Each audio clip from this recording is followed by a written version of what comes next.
Hello everybody and welcome to my channel today. As you can see, we are not in the kitchen today. For anybody who's new to my channel, last year I was doing a lot of projects because it was spring and it was summer, it was fall and it was beautiful. But then winter hit and I live in a climate where it's almost impossible to do anything outdoors in the winter besides shovel snow. So this is my first time back for outdoor projects. I'm still going to be doing all the Culinary Boot Camp stuff every Friday, so if you haven't subscribed to my channel yet, please do that now so that you don't miss out on that series. Today, we're doing a fairly comprehensive tutorial on starting seeds from scratch.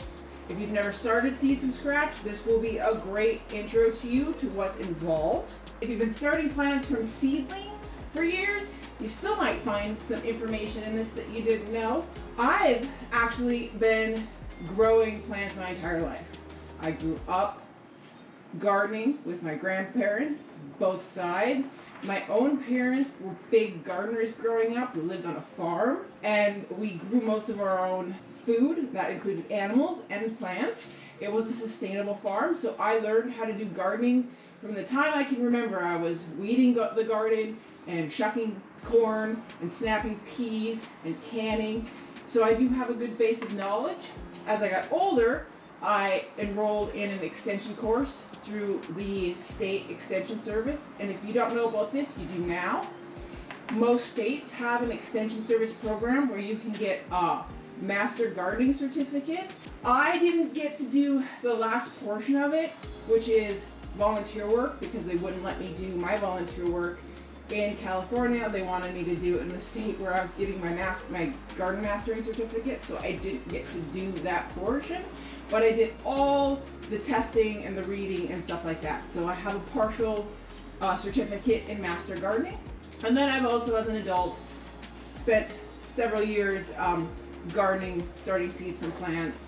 Last year I started some seeds and they all died because it was too early. Anyway, let's get down to the nitty gritty. Or let's get started, as I like to say in Culinary Boot Camp. Alright, first things first, these are the topics we'll be covering in this video today. Picking out your seeds, location, containers, the starting mix and soil, watering, light, soil temp and air, care, hardening off, transplanting, and then some final tips. First, you want to pick your seeds, and this is important because you cannot just plant anything, anytime, anywhere. It really depends on your growing region. And growing regions are as follows. When you're picking the seeds, first you want to know if they're an annual or a perennial. Now, an annual seed completes its entire life cycle in one season, which means that every year you're gonna have to regrow that seed. Perennials are those that have multiple growing seasons. So once you plant them, you don't have to replant them. The top portion will die off and the root will stay in the ground in a dormant state until spring, when it's ready to start another life cycle over again. Read your packet. This is very important because there are different kinds of seeds. There are seeds that need to be direct sowed into the ground in the spring, and there are seeds that need to be started earlier in the spring so that they can be transplanted in late spring. In addition to that, seeds require different kinds of sunlight. Some want direct, some want indirect, some want longer light hours than others. It's important that you read your seed packet so that you know if you can accommodate the needs of that seed that you're planting. In addition, you want to make sure that you have adequate time in your growing season for the seed. Other considerations so that you know what you're doing before you start planting your seed is to make sure that you know how deep the seed is required to go. The standard is about 4 times the depth of the seed size. That's a general standard. There are some that need less depth. So that is about the size so that you can fit 3 of the seeds theoretically stacked on top of the initial seed. So that would be 4 times the depth of the seed. Read the packet so that you know the appropriate time to start your seeds. I started my seeds too early last year, and I was not able to transplant them before they started to die. There was a whole bunch of other issues with my seeds starting last year, and ultimately I ended up with no plants started, which was a super big bummer. Proper timing of seed is important, especially in colder climates like those in the upper Midwest. So the pros and cons to starting from seed. Obviously, it's a little bit more work than just going to the store and picking up a plant that somebody else has started that you just directly put into your garden. Now the pros are there's so much diversity out there. You're never going to really get a lot of the varieties if you're into diversity in your garden. Starting seeds really gives you a lot of choice and opportunity to grow some really interesting things. It's also way less expensive to start plants from seed, despite the fact that you have to get sort of all the equipment together. It is still less expensive than buying a plant that's already had somebody else tending to it for, a couple months and putting resources into it. There's also an incredible sense of achievement and pride that comes with starting a seed and watching it grow and then holding, like, let's say that tomato in your hand when it's ripe, and there's just nothing like a homegrown tomato. So where to find your seeds? You can find them at your local hardware store in the spring, at greenhouses, gardening supply stores, and then online. There are so many choices online, and those are the people who are carrying a lot of the heirloom seeds and the organic seeds. And the nice thing that actually I didn't even know until I was doing a little bit of research to make sure I was covering everything that I could for you today. Seeds are actually governed by law to make sure that they are meeting the standards of germination and seed purity, which I think is pretty awesome, and I didn't know that. So you're pretty safe no matter where you're sourcing your seeds from. Storage. 2 to 3 years is as long as you want to store seeds, but I'm gonna tell you, I stored them for many years longer. My mother stores seeds for sometimes decades. My grandmother also kept seeds year after year after year. And part of the key to keeping them as long as possible is proper storage. And you want to keep them in a cool, dry place with low humidity. So in a sealed container, like in the basement or even in the refrigerator is a good place to store your seeds if you have a refrigerator room. And then if you're worried about humidity, you can always throw some silica packets in or around the place that you're storing them. Make sure it's not somewhere where that pets can get to those silica packets, because those will kill your pets. And on that note, location. You want to make sure that you have a good, safe location to start your seeds that's low traffic, where pets aren't going to get into it, where there's no risk if dirt falls out of the container or a surface gets damp. The basement is a really good place to start your seeds, particularly if you have a lighting system. Also, you want to make sure it's in a location where the germinating seeds are going to stay at least at a 60-degree temperature, which is why you want to have an enclosed area at first to keep that heat in and also to keep that moisture in. Now, you're not supposed to start your seeds in the windowsill because it does not offer a consistent pattern of heat. It can get too cool at night and it can get too hot during the day. This will cause your seeds to be more susceptible to disease. Now, saying that, my grandmother exclusively started her plants in the windowsills. I remember visiting her growing up in the spring, and there was just plants being started all over the kitchen and in the windows. So you can do it if you have the space for it, and it's in a south-facing window, which is essential for starting plants because it gives the best rate of light. It's just the best light to start your plants in, and that's how my grandmother did it. Now, excessive heat will cause your plant to become leggy, and that's one of the reasons you don't want it in a window all day getting beat down with heat, and you want to monitor the heat. A leggy plant means that it's grown very tall, very thin, and sometimes it gets bent, and I've definitely had issues with this. And what happens is they get too tall too fast, they fall over, they wilt, they shrivel, and they disappear, which is what happened to a large portion of my starter plants last year. Considering your containers. Now, I have some strong beliefs about containers. You can do what you want. I have started to phase out using the plastic cell containers that are very popular because there are a lot of microplastics in our bodies already. Our plants don't need to be growing in plastic. You don't need like the heat to degrade the plastic and seep into the dirt. That's just my thing. You can use those plastic cell ones if you want. This year I've switched to a silicone version, which is benefits of being reusable.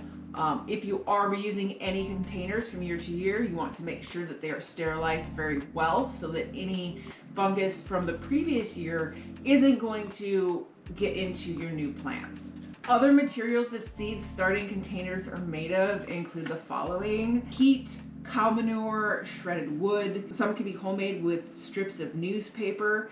However, if you're using newspaper, again, it comes down to what is the ink that's in the newspaper. Anything in that newspaper that biodegrades or that it's going to get into your plant.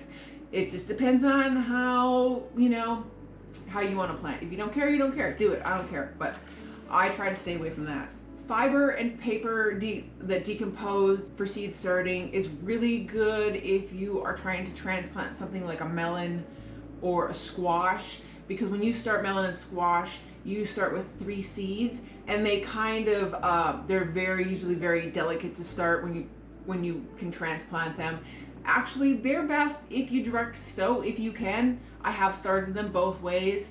Now, some starter containers come with domes. Mine did not, which is actually a big complaint when I looked into what people thought about them. But because I am starting mine in a small greenhouse, I didn't really need the dome portion. But if you're going to start yours like on the counter, a dome is great for holding in moisture, holding in heat, and also keeping your cats or pets or children sort of away from the seed starting. Starter mixes versus soil. For starter mixes, there's no true soil in them. Usually I start with potting soil. This year I'm starting with this product, which is something you just put into water and it puffs up, and then you just use this straight this way. There is no dirt involved. It's important that you do not use regular gardening soil. Regular gardening soil is too heavy to start seeds in. So the best thing is to get some potting soil or seed starting mixes. It's important to wet soil with warm water before filling containers. In my case, it's going to be damp already. You want to use a soil that's sterile, lightweight, and free of weed seeds. And that is just another reason that you don't want to use gardening soil, because gardening soil is going to have all the weed seeds. Most seeds need a little bit of light for germination. So once you put the seed, again, at your 4 times the depth, you just want to sprinkle a little vermiculite over the top so that the light can still stream through, but the seed is protected. Some seeds require complete darkness to germinate. Another reason you want to check on that seed packet. And so in those cases, you kind of want to cover it with a dark plastic or layers of newspaper. Some seeds require more light than others, particularly some lettuces and snapdragons. And in that case, you put the seed directly on top of the soil and you gently tap it just so that it comes in contact with that soil, and then you just leave it as is. However, most seeds require to be covered just a little bit.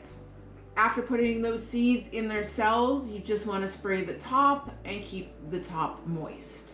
And that brings us to watering. You always want to use room temperature water when watering your plants so that you don't shock them. You want to make sure that your water has no chlorination. So any plants that you plan to water, it's best to leave the water out on the counter for at least 12 to 24 hours so that the chlorination can evaporate. Or you can use distilled water to water your plants.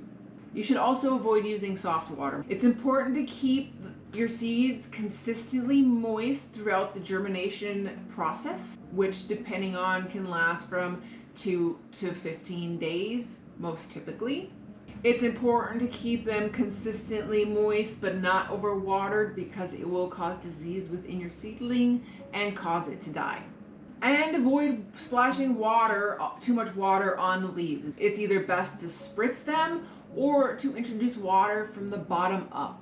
And to do that, you just dip the base of the container in water and allow the absorption from the bottom. Watering may be the most difficult to monitor due to ambient humidity and fluctuations of temperature, but you're always looking for consistent moisture. Covering them with the dome, as previously mentioned, helps the moisture stay consistent through to germination. And then you want to remove the cover when your seedling begins to sprout so that it doesn't get overheated. Once your seedling is growing, you adjust the moisture that you are introducing to it and give it some days where the soil is partially dry. But be careful, because if it gets too dry, it will begin to wilt. On to a little bit more about light, soil temperature, and air. As mentioned, keeping the soil warm is important to get to the germination portion of your seeding. 78 degrees is the ideal temperature for seed starting, and that can be maintained by using things such as heat mats and domes and little greenhouse covers and things like that. You can also start your seeds on top of your fridge or on top of a warm appliance in order to encourage germination. Once your seed germinates, the ideal temperature drops a bit, and it is about 70 degrees. Now, germinated seeds can handle temperatures as low as 50 degrees as long as the soil maintains a temperature of between 65 and 70 degrees Fahrenheit. So when you are providing light for your germinating seed, 4 inches is about a good height to keep the light above the soil. 2 inches is ideal. As soon as that starts germinating and you see it sprouting, you want to raise the heat of the light lamp to be further above it so that you don't fry those little guys. Your little seed plants are going to need between 12 and 16 hours of sunlight a day. You have to be careful that you don't give it too much light, because that will also encourage it to become leggy. Again, too tall, too fast, too thin, and it bends over, it shrivels up, and it dies. Potting mix can be 5 degrees lower than the indoor temperature, which is why it's important to provide some bottom heat for your starter plants. Providing them the adequate amount of heat from the bottom helps them germinate quicker, and also helps the roots grow to be healthier, which will help for the longevity of that plant. Heating from the bottom also prevents something called dampening off. Dampening off happens when fungus and mold that thrives in wet, cold conditions infiltrates the soil. It can kill large sections of whole trays of seedlings. It can cause root rot, crown rot in mature plants. Therefore, the best soil to use to help prevent this is a sterilized soil that provides good drainage, is clean, and then again, providing adequate light will also help prevent dampening off. Air circulation also prevents disease and promotes strong stem development. Avoid direct movement if you're using an air circulation device to help your plants out. You don't want them to get damaged from a fan or anything like that. General caring for your seedlings. Keep your seedling moist while germinating by using a spray bottle or bottom watering. Trim when several sets of true leaves have formed.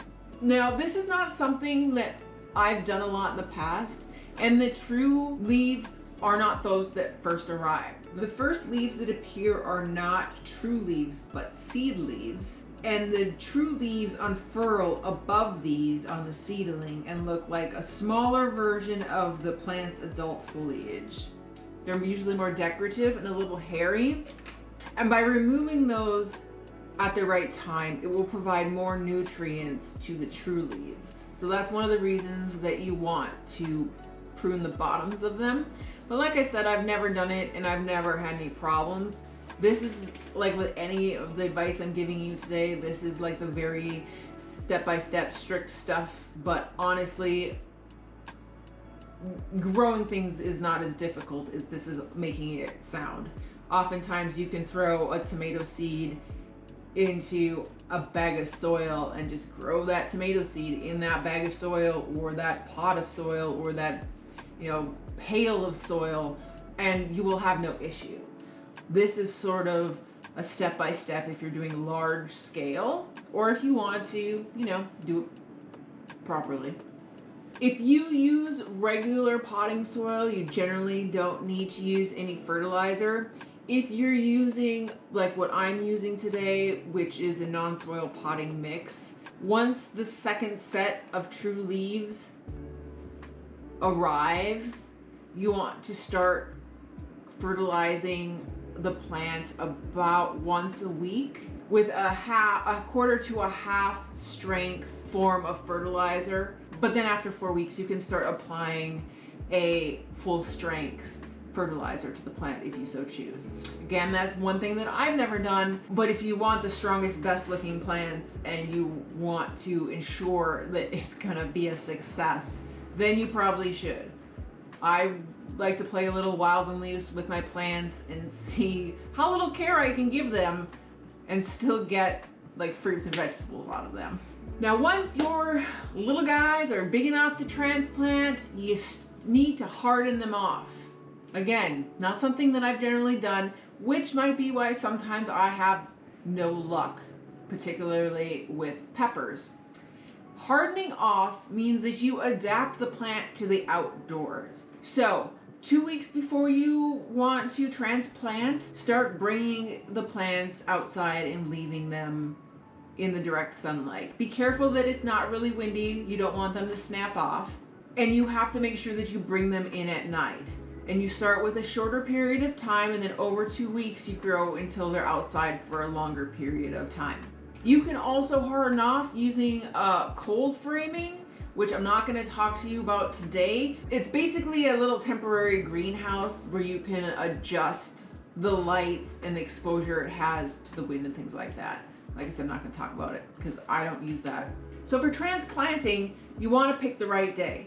You want it to be cloudy, or you want to transplant in the late afternoon so that your little seedling isn't immediately exposed to hot, dry air or any of the elements that usually come with daytime weather.